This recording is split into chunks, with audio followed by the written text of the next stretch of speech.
नमस्कार, मैं हूं अखिलेश पांडे और आप देख रहे हैं सी न्यूज़ भारत। वक्त हो चुका है न्यूज़ बुलेटिन का। इस बुलेटिन में हम जानेंगे कि कहां रोपवे ट्रॉली टूटने से एक पर्यटक की हुई मौत और वहीं कई लोग हुए घायल। कहां विधानसभा उपचुनाव के लिए मतदान दलों की रवानगी हुई। कहां 251 कुमारी कन्याओं के द्वारा निकाली गई कलश शोभा यात्रा। आइए ऐसी तमाम खबरों पर विस्तार से करते हैं चर्चा। झारखंड बिहार बॉर्डर से 20 किलोमीटर दूर स्थित त्रिकुट पहाड़ रोपवे में रामनवमी को लेकर हर साल की भांति इस साल भी भारी भीड़ पर्यटकों की जुट गई। रोपवे की ट्रॉली में बैठकर पर्यटकों ने काफी ऊंचाई का सफर कर आनंदित होते थे, लेकिन रविवार की शाम लगभग 4 बजे रोपवे के परिचालन के क्रम में तार टूट गया, जिसमें एक टोली जमीन पर गिर गई, जबकि कई ट्रॉलियां आपस में टकराती रहीं। पहाड़ के पत्थरों से टकरा गई और ट्रॉलियों में बैठे यात्रीगण हवा में लटके गए, जिसमें ट्रॉलियों में बैठे कई यात्री बुरी तरह से जख्मी होने की सूचना है। इस घटना की भनक अगल बगल गांव में आग की तरह फैल गई। इन्हें निकालने के लिए एनडीआरएफ की टीम जुट गई। रात भर पुलिस प्रशासन मुस्तैद रही, लेकिन शाम में अंधेरा होने के कारण हवा में लटके यात्रियों के बचाव के लिए कोई उपाय करना असंभव हो गया। कुछ ट्रॉली के यात्रियों को ग्रामीण व पुलिस प्रशासन व एनडीआरएफ की मदद से रेस्क्यू कर सदर अस्पताल भेज दिया, जबकि अब भी 48 यात्रियों की फंसे रहने की पुष्टि की गई है। बांका से सीनू संवाददाता राकेश कुमार की रिपोर्ट।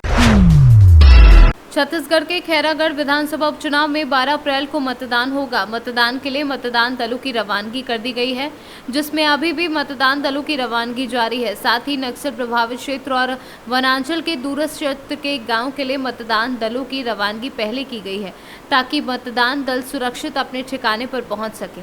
खैरागढ़ विधानसभा क्षेत्र में 12 अप्रैल को मतदान होना है, जिसके लिए मतदान दलों की रवानगी कर दी गई है।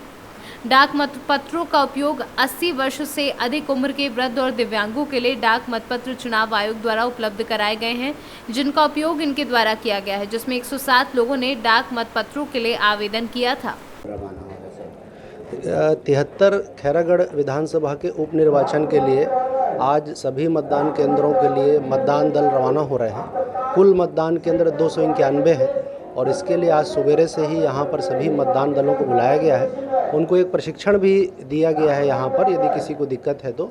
और उसके बाद अब सभी दल सामग्री ले चुके हैं और ये सभी दल रवाना हो रहे हैं। हमने सभी मतदान केंद्रों में पानी छाया की पर्याप्त व्यवस्था की है और गर्मी को देखते हुए न केवल मतदान दलों के लिए बल्कि जो लोग मतदान करने आएंगे उनके लिए चिकित्सीय सुविधाओं की भी विशेष व्यवस्था की गई है।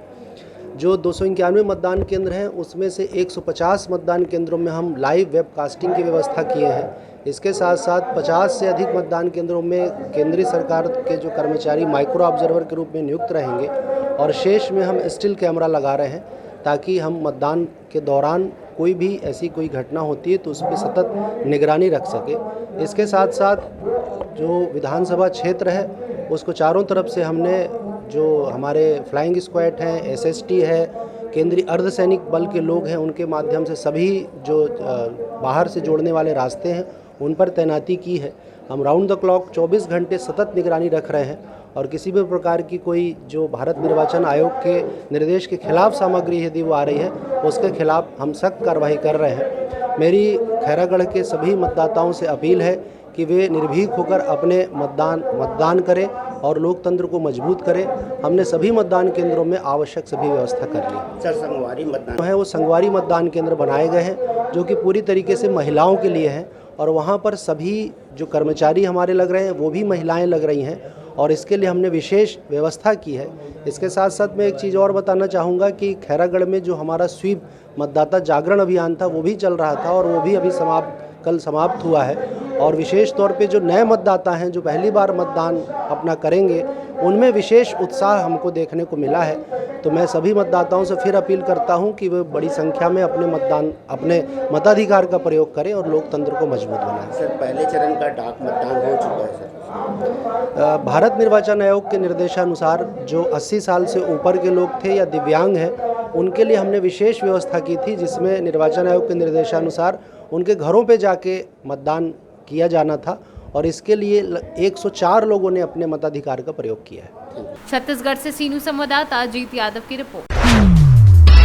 आज़ादी के महोत्सव में जल संरक्षण का अनुष्ठान जल अभिषेक अभियान के तहत आज ग्राम पंचायत तिरला जनपद पंचायत तिरला के तहत रैली के माध्यम से जन जन ने ठाना है जल को बचाना है नारे के साथ रैली के माध्यम से जागरूकता का संदेश दिया गया।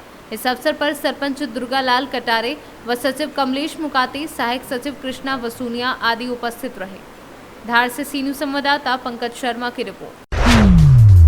पताही प्रखंड क्षेत्र के सरैया गोपाल पंचायत के भकुरिया गांव में हनुमान जी का प्राण प्रतिष्ठा एवं पार्थिव पूजन हेतु सोमवार को 251 कुमारी कन्याओं के द्वारा कलश यात्रा निकाली गई। कुमारी कन्याओं के द्वारा संगम घाट पर देवापुर बेलवा से जलबूझी कर पैदल जिहुली पदुमेकर होते हुए भकुरिया संकट मोचन हनुमान मंदिर प्रांगण में पहुंचे। यज्ञ के आचार्य भगवान तिवारी द्वारा देपापुर बेलवा संगम घाट पर विधिवत पूजन कराया गया। कलश यात्रा गाड़ी घोड़ा गाजे बाजे के साथ निकाली गई। किस उद्देश्य से किया जा रहा है? सबसे पहले तो सभी देशवासियों को हम जय श्री राम कहना चाहेंगे और बताना चाहेंगे कि पताही के धरती पे भकुरिया गांव में भव्य हनुमान मंदिर बना है, जिसके लिए कलश यात्रा ये निकली है। और ये कलश यात्रा 251 कन्याएं हैं यहाँ पे हमारी माताएं बहनें जो कि निकली है। और हम बताना चाहेंगे अपने बारे में कि पताही प्रखंड के बजरंग दल के संयोजक हैं और हमारा काम है कि देश के सभी बेटी बहनों का रक्षा करना ये हमारा कर्तव्य बनता है और इनके सुरक्षाओं में हम बजरंग दल यहाँ पे आए। ये बताइए कार्यक्रम कब तक चलती रहेगी? ये कार्यक्रम आज 11 तारीख से लेकर के 17 तारीख तक ये कार्यक्रम चलेगी। इस कार्यक्रम में क्या क्या सुविधा उपलब्ध है? इस कार्यक्रम में भक्तजनों के लिए प्रसाद वितरण होगी, खाने का व्यवस्था है और मेला है, भव्य मेला लग रहा है यहाँ पे, यज्ञ होने वाला है। जो कलश यात्रा भव्य रूप से निकाला गया है, इस विषय पे बताइए आप। ये मंदिर सालों से बन रही थी, जिसमें सभी ग्रामीणों ने मिलकर इस मंदिर को बनाने में सहयोग किए हैं और आज इसका प्राण प्रतिष्ठा महायज्ञ होने वाला है, जिसको उपलक्ष्य में आज कलश यात्रा निकाला गया है, जो बिलवा घाट से चलकर भकुरिया के लिए प्रस्थान करेगी। और इस यज्ञ को सफल बनाने में सभी ग्रामवासियों का बहुत सहयोग है। यह कितना कन्याओं के द्वारा कलश यात्रा निकाली गई? ये 251 कन्याओं के द्वारा कलश यात्रा प्रस्थान की गई है। मोतिहारी से कैमरा पर्सन राजा कुमार के साथ नवेंदु कुमार की रिपोर्ट। अकलेरा में मानस मंडल ट्रस्ट अकलेरा और गुजरी बालाजी विकास समिति द्वारा सोमवार को कस्बे में भव्य कलश यात्रा निकाली गई। इस दौरान भाजपा विधायक गोविंद रानीपुरिया ने कस्बे के पावन धाम हनुमान मंदिर पर पहुंचकर गुरुदेव संत श्री श्री 1008 रामजी बाबा कोकिल महाराज का माल्यार्पण कर श्रीफल और शॉल उड़ाकर आशीर्वाद प्राप्त किया और कलश यात्रा में भाग लिया। राजस्थान से सी न्यूज़ संवाददाता भगवान सिंह राजावत की रिपोर्ट। फिलहाल के लिए इस बुलेटिन में इतना ही। देश दुनिया की तमाम खबरों के लिए देखते रहें सी न्यूज़ भारत। हर खबर आपके साथ, आपके हाथ।